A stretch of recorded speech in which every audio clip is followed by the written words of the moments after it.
All right, good evening to everybody. It's time for us to get started here tonight. Glad everyone is here for our Wednesday evening devotional and Bible study time. If you joined us online, we want to welcome you as well. We'll start with some updates for our family here. On our prayer list, a couple surgeries this week. Charles Cleaver had knee replacement surgery yesterday. That went well. He continues to recover and hopes to go home tomorrow. Jimmy Ward had surgery yesterday. He was able to go home earlier today. He continues to recover and is doing well also. So we're grateful for the good news for Charles and Jimmy. We have many others on the prayer list. You can check the bulletin. We have some out in the foyer, but those are our most recent updates.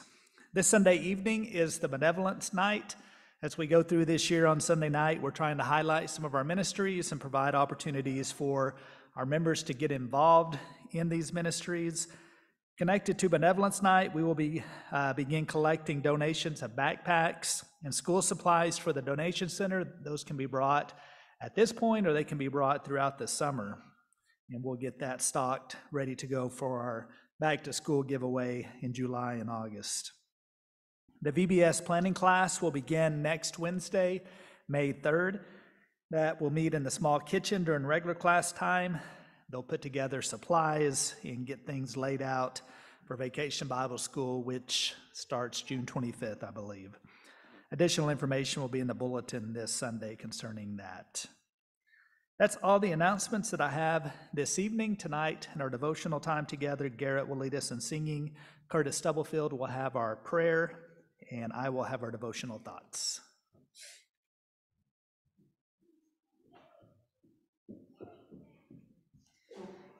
Good evening. Let's stand for this first song. Bind us together, Lord, bind us together with cords that cannot be broken. Bind us together, Lord, bind us together, Lord, bind us together with love. There is only one God. There is only one King. There is only one body. That is why we can sing. Bind us together, Lord, bind us together with cords that cannot be broken. Bind us together, Lord, bind us together, Lord, bind us together with love. You may be seated.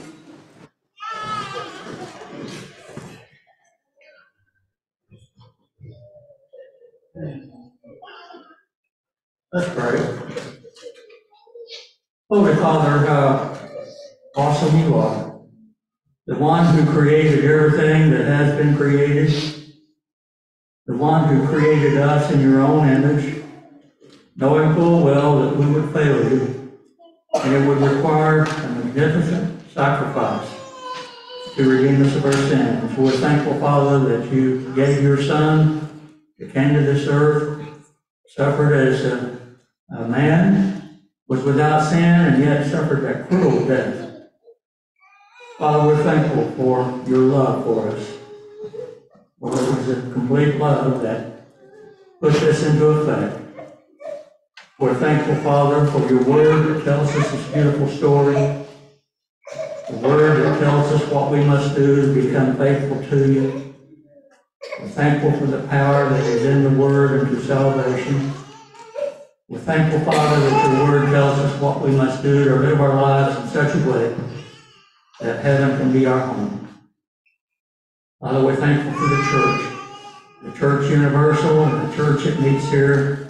We're so thankful for the love that exists here between one another, and we pray that you will bless this congregation.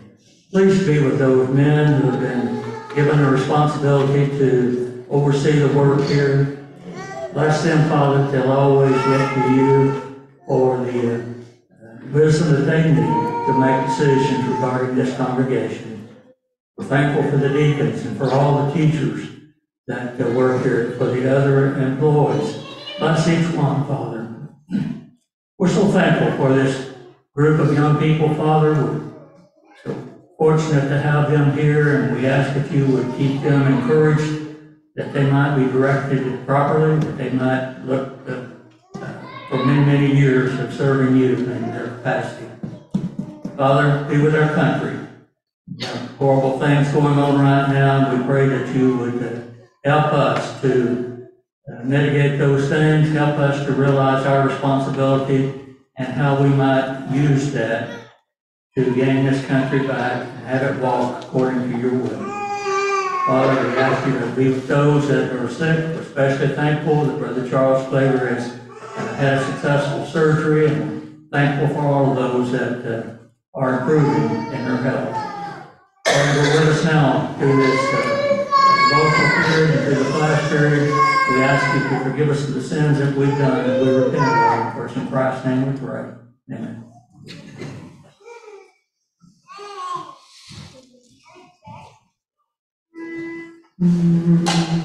Be with me, Lord, I cannot live without thee. I cannot try to take one step alone. I cannot bear the load of my unaided. I need thy strength to lean myself upon. Be with me, Lord, and then if dangers threaten, if storms of trial burst above my head, if flashing seas leap everywhere about me, they cannot harm or make my heart afraid. Be with me, Lord, when loneliness o'ertakes me, when I must weep amid the fires of pain, and when shall come the hour of my departure for worlds unknown. O Lord, be with me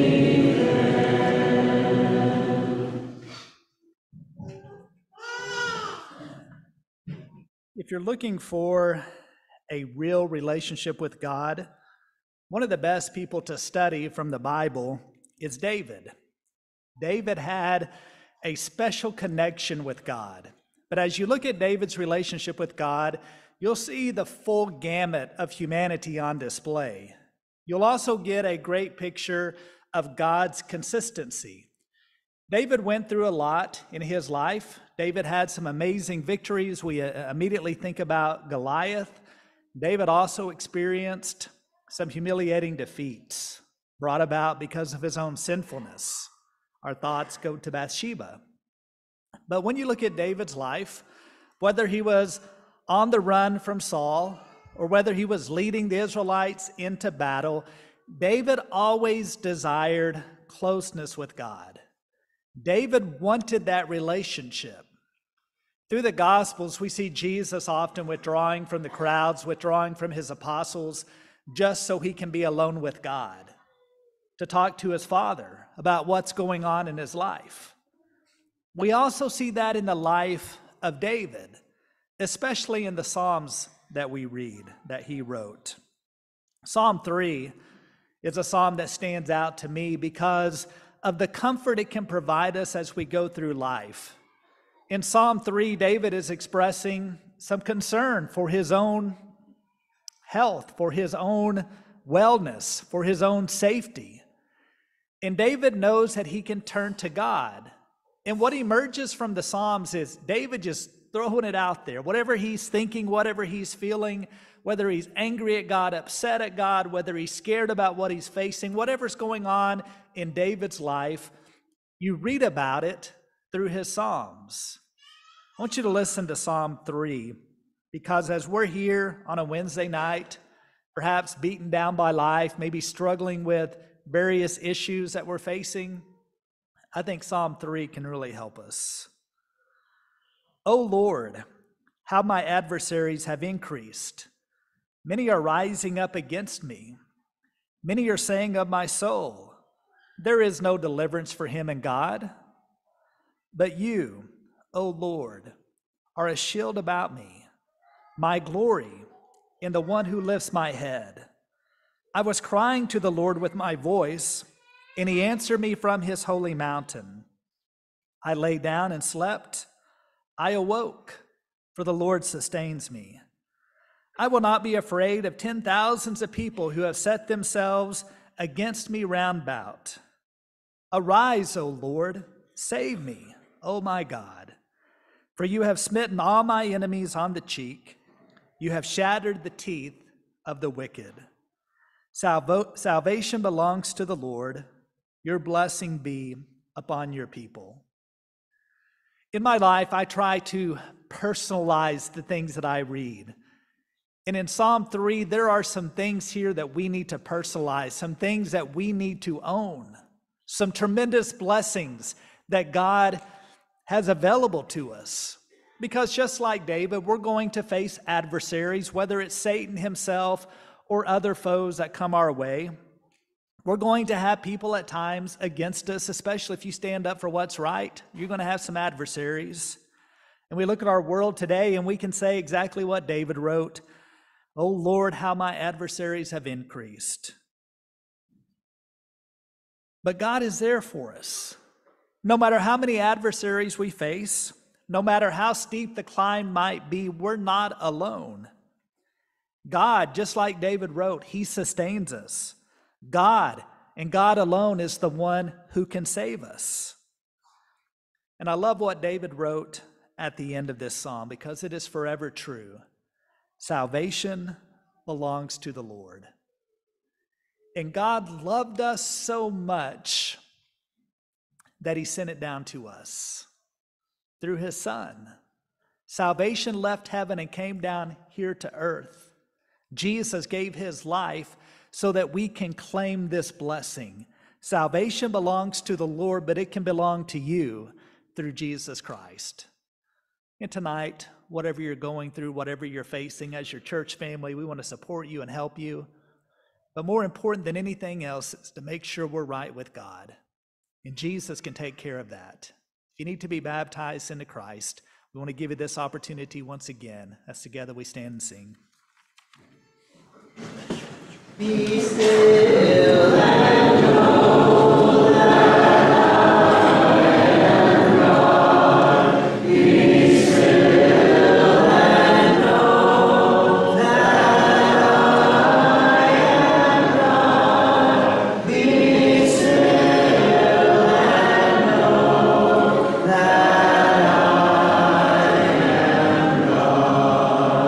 I am the Lord.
All right, we'll go ahead and get started tonight. Tonight we are going to finish up our discussion from 2 weeks ago on anger. Our plan for the rest of this class, at least the next couple of weeks tonight. Obviously, we'll talk about anger. The next 2 weeks after this, we're going to talk about grief and dealing with grief. And then we'll look at anxiety for 1, maybe 2 weeks. And then we'll conclude class with something. I'm not sure yet. But let's talk about anger once again tonight. We sing a song that says, "Angry words, oh, let them never from the tongue unbridled slip." That sounds good, but it's something that we all fail at from time to time. It goes on to say, "May the heart's best impulse ever check them ere they soil the lip." Anger begins with a thought. It begins up here in our mind. It's a reaction, a response to some event, something that's happened to us. And if it's left unchecked, angry thoughts can lead to angry words and angry actions. A lot of times we can check ourselves when it comes to anger with what we're going to say. And if we're able to really process it and take time to not just act on impulse, our mind is going to tell us, you need to react. You need to say something. And sometimes what we say may not be the best of things for the moment. I want to go back to Genesis 4. In Genesis 4, we know what happened with Cain and Abel. And this all took place because Cain was angry. Cain was angry because the offering of his brother Abel was accepted by God, and his was not. I think about Cain in that moment, and I know for certain that he is feeling a lot of emotions when his offering is rejected. Cain is feeling anger, but there's a lot of other things that are going on in the mind of Cain. Think about some of the other emotions Cain probably was feeling. Jealousy. He was probably jealous of Abel because Abel's offering was accepted, his was not. Maybe he was feeling guilt because he didn't bring his best offering to God. Shame, embarrassment. And of course, he was feeling anger. And God said to Cain, it's a conversation, a very interesting dialogue between God and Cain, because God knew what was going on. He knew what Cain was feeling. That's a reminder to us. God knows what we're feeling. He knows what we're going through. God knew everything that happened. God knew why Cain was angry, and God knew the emotional response that surrounded that, all of the different emotions that were there. And so God said to Cain, "Why are you angry?" And what God is doing, he's giving Cain an opportunity to express, and that's healthy, for us to express our emotions. And God is providing that for Cain. God created us. He knows what we need in this moment. Cain needed an opportunity to express his anger in a healthy way. God goes on to say to him, "If you do well, will you not be accepted? And if you do not do well, sin lies at the door, and its desire is for you." Now that statement's true for all of us. Satan is always going to make sure temptation is right at our doorstep. Satan is always going to make sure we have the opportunity to sin if that's what we want to do. But this next statement that God says to Cain is huge as we talk about emotions, as we talk about our actions. The very next thing God says to Cain is this: "But you should rule over it." Satan wants you to just explode. Satan wants your emotion to drive your action. And Cain is feeling anger here, and God knows it.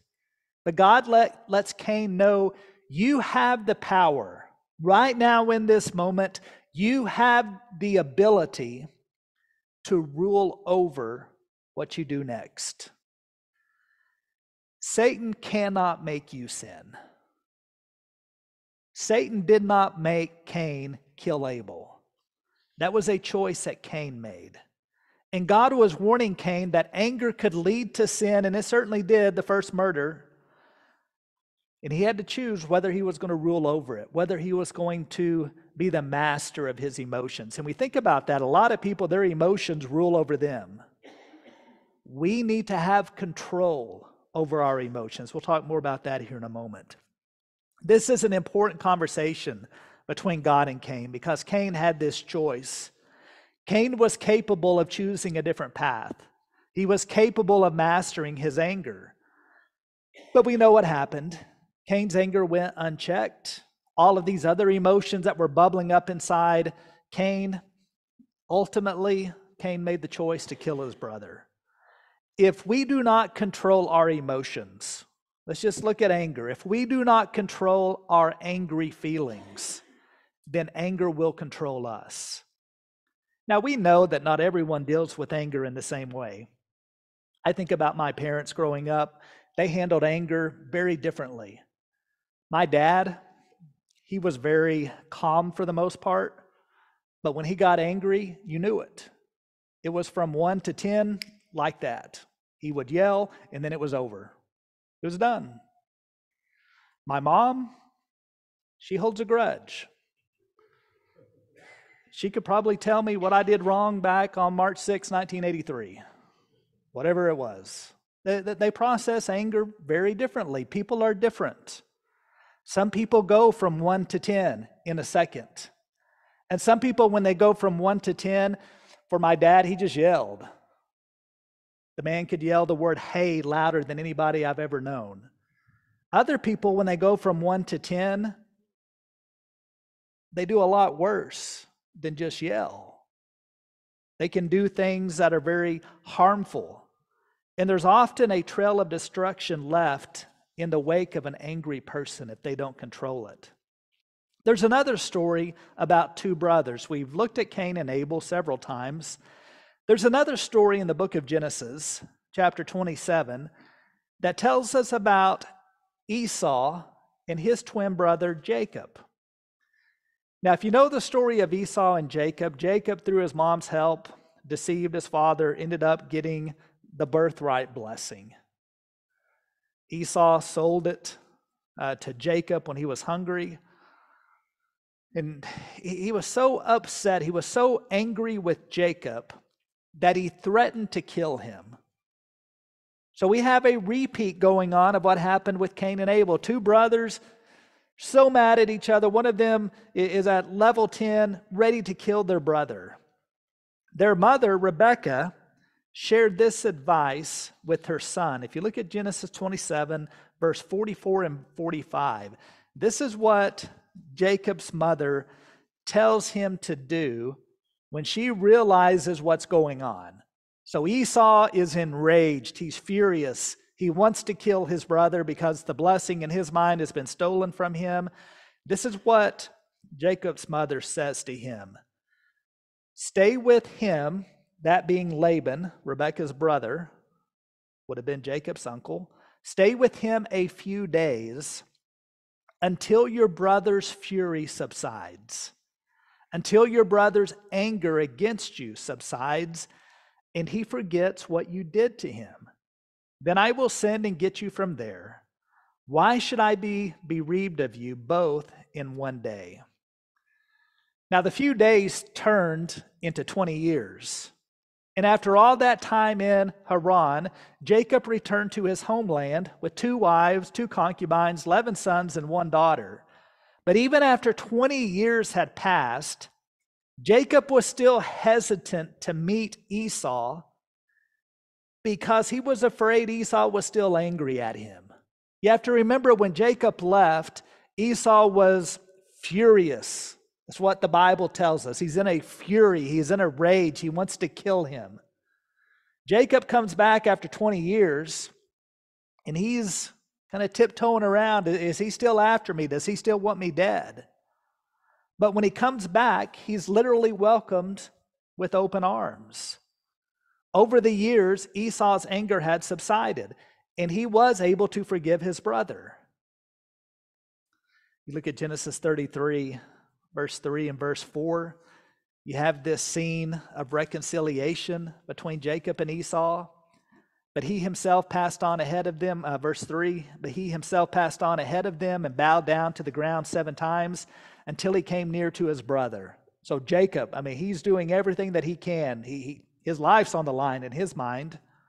Then Esau ran to meet him and embraced him and fell on his neck and kissed him, and they wept. So you have 2 stories of 2 brothers. Story of Cain and Abel, we know how it ended. Cain killed Abel. Story of Jacob and Esau, the brother is so mad, he's so enraged, he wants to kill his brother, but he doesn't. And we have this beautiful reunion in Genesis 33. What was the difference? Now, I can't tell you whether or not if Esau was going to kill Jacob if Jacob stayed. But his mother looked at the situation and realized, I need to get him out of here. The huge difference between Cain and Abel and Jacob and Esau was time. Time passed by, and Esau was able to view the situation differently. Now, when we get angry, we don't have 20 years to wait. I get that. And that's not what Rebekah told Jacob to do. He told him to go away for a few days. What this story illustrates is time can help us control our anger. Before we do something, take some time, process it, process your thoughts, process your emotions so that you can gain a different perspective, so that you can stay in control. Now, as we learned 2 weeks ago, anger is a real natural emotion. There is nothing wrong with being angry. We need to make sure we're clear there. And we looked at several examples where Jesus was angry. It's a natural emotion. We're going to get angry from time to time. Anger can also be managed. We can control it. Anger, we said 2 weeks ago, is neither good nor bad. It just is. And that statement applies to all human emotions. It's the way we express what we're feeling, the way we express our emotions that will either lead to a good outcome or a bad outcome. If anger is handled in the right way, it can bring about some positive things. Jesus used anger to bring about change. We talked about how even in our own lives, anger can help us make healthy biblical changes. We saw this in the ministry and life of Jesus. This was also on display in the life of Jonathan. One last biblical example before we look at how to process anger as we kind of wrap up our discussion. Jonathan and David were best friends, but Jonathan was in a difficult situation because Jonathan was the son of King Saul. Now, what typically would have happened is Jonathan would have been the heir to the throne. But because of Saul's disobedience, because of Saul's rebellion, that was not what was going to happen. And David was selected. David was chosen. He was anointed by Samuel to be the next king over Israel. You would think that would make Jonathan mad, but it didn't. That shows us who Jonathan was, the character that he possessed. Jonathan actually did get angry, but at his father, because Saul was always trying to kill David because he was jealous of him. Again, with Saul, you see all of these emotions that were at work in his life. He was angry, but he was also jealous. He was jealous of David. He was envious of him. There was also shame on Saul's part because he had disobeyed God. He didn't wait on Samuel to make the offering. He ran ahead of God and did it himself. Jonathan's anger, as he looked at what his dad was doing, his dad's on a mission to kill David, Jonathan was angry. We would call that righteous anger. He was right in his anger. His anger motivated him to help David. If you study Saul and Jonathan, father and son, you'll see just the opposite reaction, the opposite response to anger. Saul was controlled by his anger to the point that he tried to kill people, including David. This mic keeps cutting out here. Jonathan, he possessed the right kind of anger, which brought about good. So that's what we want. You look at Saul, here's some unhealthy ways to handle anger. This is what Saul did. He would get in a rage, throwing a spear at David, trying to kill him. He was aggressive. He harbored resentment in his heart. He was resentful of David. It led to hatred of him. These are unhealthy ways to handle anger: rage, aggression, hatred, resentment. These are important markers to let us know we're out of control. These are important markers for us to identify, whoa, I need to stop before I do something I'm going to regret. We also know that Saul battled depression. Anger turned inward. Displacement. We talked about displacement. Saul should have been upset with himself because he was the one that disobeyed God. But he made David the object of his anger. He displaced it. And then another unhealthy way to handle anger is to just deny it, to say, I'm not angry when we really are. So all of these are unhealthy ways, important markers for us to help us check our emotional response: rage, aggression, resentment, hatred, turning it inward, which leads to sadness and depression, displacement and denial. Saul did all of this. All of this was on display in Saul's life when he was on the march to kill David. What are some healthy ways to handle anger? We looked at some a couple of weeks ago. I want us to look at some more tonight because this is what's important for us. These are some positive things that we can do, some positive steps that we can take that can help us control the emotion of anger. And there's 6 things that I'm going to share with you. I'll list them out and then we'll go through them one by one. We're going to talk about admitting what we're feeling, admitting when we're angry. Then we'll look at being slow to react. We'll talk about not keeping our anger bottled up, looking for healthy ways to release it. The 4th thing that we'll look at is staying in control. We're going to talk about forgiveness. Again, I know we talked about that 2 weeks ago. I want us to look at that one more time. And then the final thing is looking for a trusted friend, perhaps a trusted professional to talk with. All right, let's start with admission. Let me get a different mic. I beat the mic.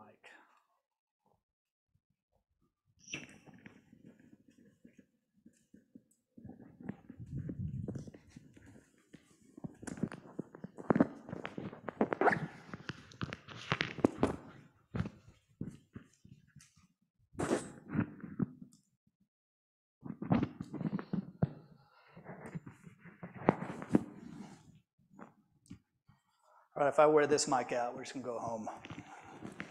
All right, we'll start with admitting when we're angry. We need to own our emotions. We need to own what we're feeling. I was talking to a friend last week or maybe the week before, and we were talking about taking responsibility for our lives. This is true with a lot of things. It's true with sin. We need to own our sin. We need to own it. We need to take responsibility. And it's certainly true with our emotions. We should take ownership of what we are feeling, including anger. This level of self-awareness is an important first step in controlling our emotions, identifying what it is we're feeling. It's an admission that something is going on inside of us. Something has happened that we've responded to that we need to work through. People often say, and I've said both of these things that I'm going to share with you. People will say, I'm not angry, I'm frustrated. Scott, can we turn this down a little bit? So people will say, I'm not angry, I'm just frustrated. Or maybe they'll say, I'm not angry, I'm just irritated. The truth is, frustration and irritation are forms of anger. Don't pretend you're not angry when you really are. Own what you're feeling. When we make this admission, it's also important to examine our other emotions. Anger is actually labeled as a secondary emotion. What that means is this: when you are feeling angry, there's some other emotions that are tied to it. Anger is almost always, if not always, accompanied by other emotions, and it can best be managed by identifying the other contributing emotions. Think about the other things that we typically feel when we're angry. These other emotions need to be experienced, they need to be expressed, and they need to be addressed. Unfortunately, they are quite often avoided, hidden, masked by the expression of anger only, because anger just takes front and center, and we don't process everything else that's going on. So what are some other emotions? What are some other feelings that are typically associated with anger that we might try to hide or avoid? Well, we could be hurt. We may be angry because somebody hurt us. And it could be that somebody hurt us deeply. But instead of dealing with the hurt that we're feeling, anger just leaps to the surface, and now we're just dealing with anger, and we never deal with the hurt that's going on inside us. It could be guilt. That certainly was true with Cain. Shame, jealousy, resentment of someone. These other emotions that we've looked at before we've looked at anger, we did so on purpose because all of these other emotions tie into anger. Fear. We may be angry because we're scared, because we're fearful of something. Pride certainly factors in, or it could be a loss that we've experienced. The loss of a job, the loss of our health, the loss of a loved one. All of these factors are often connected with anger. And all of these feelings and many others are very difficult for some people to even acknowledge, much less address by expressing them to others. We need to get better at self-awareness. I've said this before, and it's true. I think it's important. I know it's important for me. You know as an individual where your weaknesses are. You can predict, I would say with almost 100% accuracy, how you're going to be tempted. You know, because you probably face the same 2 or 3 temptations over and over again. You know what you're going to face. Because Satan is going to attack you where you're weak, where you're vulnerable. And we need to develop that self-awareness on an emotional level. I mentioned before that with these emotions, some of us struggle with some over others as far as controlling them. We need to know ourselves. We need to have awareness of which area is a weak spot. We've talked about Cain. We talked about Esau. Both Cain and Esau were feeling a lot of other emotions that led them to the point where they wanted to kill their brother. Both of them were feeling many of these things that I just talked about. What happens when we deny feeling these other emotions? What happens if we deny feeling hurt? Or we deny feeling guilt? We deny feeling jealous or resentment? What happens to our anger? Well, if we deny all of those other emotions, what we're doing is not processing anything. Unprocessed anger, you know what happens? If we don't process everything connected to our anger, it's just going to grow and grow and grow. Unprocessed anger always escalates with time. And processing our anger includes processing all of these other emotions: the hurt or guilt or shame or jealousy, resentment, fear, pride, whatever it is that's contributing to how we're feeling. And identifying and addressing these underlying emotions is going to help us control our anger. So own it. It's a natural emotion. I am feeling angry because I was hurt deeply. I'm feeling angry. I'm feeling resentment towards this person because of this. It will allow you to work through it. The second item on our list: be slow to react. That's why we looked at the story of Esau and Jacob. If your first reaction when you're angry is to blurt out something, you need to stop and think before you speak. Seneca, a Roman philosopher, said this: "The greatest remedy for anger is delay." The old adage of counting to 10 before speaking or sending a text or email is good advice. I've even read, when you get angry, count to 10. If that doesn't work, do it again. In Jacob's case, he did it for 20 years.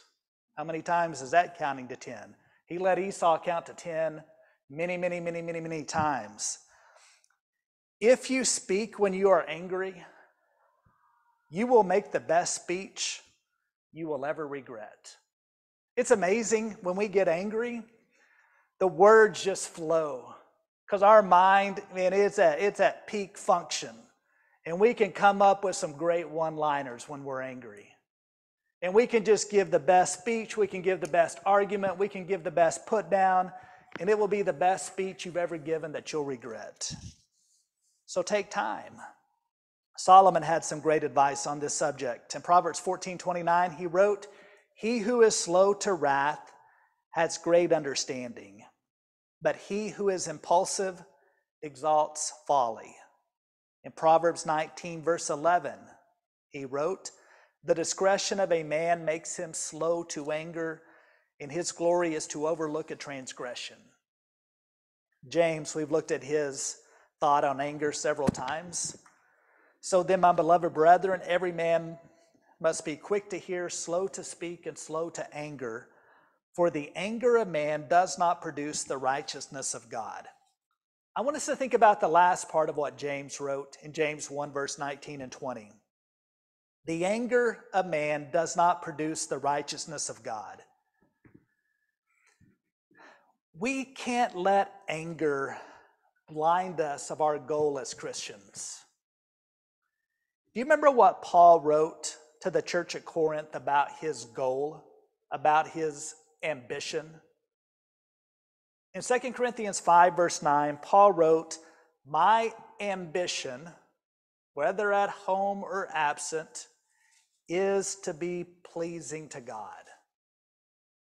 No matter what went on in Paul's life, his goal was to be right in the eyes of God, to be pleasing to God.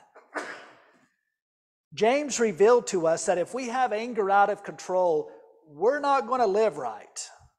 We're not going to do right. And we've all been there. We want to live a life that's pleasing to God. We want to do what Paul strived to do. Anger can take our focus away from this goal. That's where, taking a breath, taking a moment, counting to 10, walking away from the situation.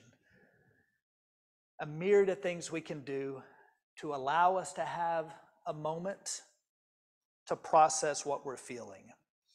Number 3, don't keep your anger bottled up. We need to find healthy, productive ways to release our anger. Now, how can we do this? For some people, they'll write things down, and that can be very helpful. Whether you write things down or think about it, process it in your mind, here are some things that you can do. Be specific about what is bothering you. That will allow you to make sure you're attacking the problem and not creating a lot of other problems on top of that.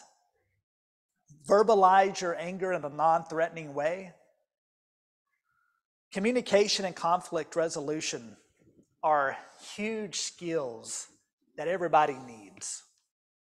We especially need these skills in our marriages. We need them as parents with our kids. We need them in the workplace. Communication and conflict resolution, it's just about relationships.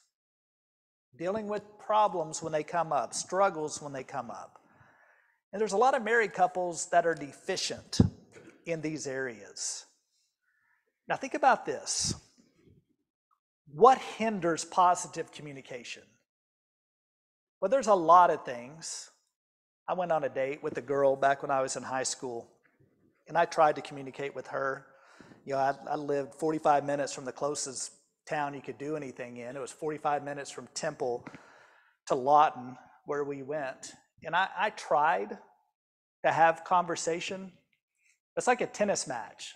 You know, you hit the ball over the net, and you want the person to hit the ball back to you. Well, she never hit the ball back over the net to me. You just ask a question, yes, no, I don't know. There was no communication going. Our communication was blocked. Silence blocks communication. Dead-end statements block communication. Anger blocks communication. How many of you like to talk to somebody who's angry? Anger also blocks conflict resolution. If we are in a conflict, then we're probably upset. We're probably angry. And that can cause that conflict to just compound itself over and over and over again. Because what happens in marriages, when couples get angry, they often attack each other instead of attacking the problem. And it just multiplies the problems over and over. It just creates more issues. And it's a destructive cycle. And you get through attacking each other. At the end, you still have the original problem that you have to deal with. I've been meeting with a couple going through pre-marriage counseling. One of the exercises I'll have couples do with conflict resolution is I'll have them write down how conflicts typically start and how you get to the point of resolution. So we're going to start here at point A. We have a problem. We have a conflict. And then we're going to get over here to point B, where we have a resolution. What happens in between point A and point B typically in your relationship? And I have them write down everything that takes place in between point A and point B. Everything that they do, everything that they say, every attack they make, what does it look like between point A and point B? And then after that, I'll have them come up with a new plan. What can you do differently? How can you handle this differently? Because you have a conflict. We can't deny that. We're not just going to pretend it's not there. It doesn't exist. That's not healthy. You have a conflict. The goal is resolving it. So if what you're doing isn't working, if what you're doing is just causing more conflict, you have all of these things in between. We yell at each other. We scream at each other. We put each other's mom down. We do all of this stuff. Well, you still got the problem. Well, now you got to write an apology note to your mother-in-law. That's never fun. So take out those things that just create more problems. And often the thing that helps more than anything else is just having a clearly communicated plan. This is what we're going to do. And putting that plan together in a moment when you're not angry, People tend to move to two extremes when they feel this emotion, when they feel angry. One extreme is to keep everything bottled up. The denier. I'm not angry. I'm just frustrated. I'm not angry. I'm just irritated. I'm okay. I'm fine. The other extreme is to go into incredible Hulk mode, where you're just roaring and ranting and raving, yelling and screaming. Neither one of those extremes is healthy. So instead of that, use assertive communication. And whether you say this out loud or whether you write it down, just go through some of these exercises. I feel. And then finish the statement. What are you feeling? I want. This is what I want to happen. This is how I see us processing this, working through this. I need. What do you need? How can other people who love you help you? Now, I don't want to oversimplify any of this because it's not simple.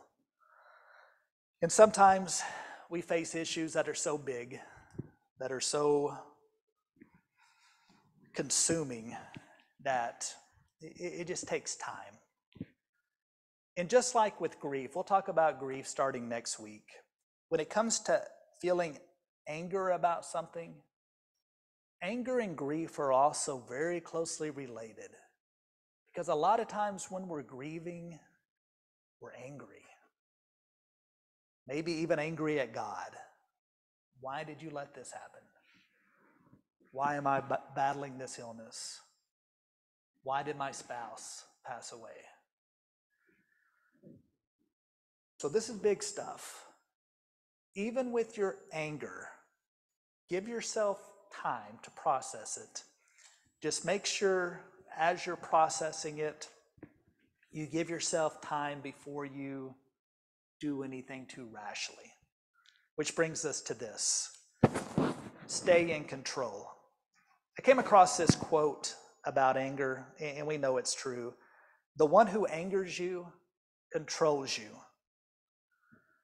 We've talked about two important facts connected to anger. Anger is a natural emotion. We also know that we can control our anger. When you do and say things hastily in anger, you do and say things you wouldn't normally do. I read this story a couple of weeks ago. This happened back, I believe, last October in the state of Florida. And we read about road rage incidents all the time. This one really caught my attention. Two dads in Florida, they were brake checking each other. You know what that is? You get in front of somebody and you just slam on your brakes. Well, somebody did that to somebody else because they got irritated. That person whipped around them, got in front of them, slammed on their brakes. So they're brake checking each other. One pulled up beside the other and fired a gun. The other responded by emptying the gun that he had right beside him. Both of their daughters ended up in hospitals suffering from gunshot wounds. They both did things that they normally would never think about doing. As dads, they would never do anything to put their daughters in danger. When they set out on wherever they were going that day, didn't even have a thought about pulling out a gun and shooting and firing it at somebody. They lost control of their anger. And what happens when we lose control of our anger? It not only affects us, other people. They feel it. And even the best of us can lose control. It happened to Moses. Moses came down from Mount Sinai after receiving the 10 Commandments. He saw the people of God worshiping a golden calf, and he was angry. And he shattered. He threw the tablets from his hands and shattered them at the foot of the mountain. Moses was angry. He didn't handle it the right way.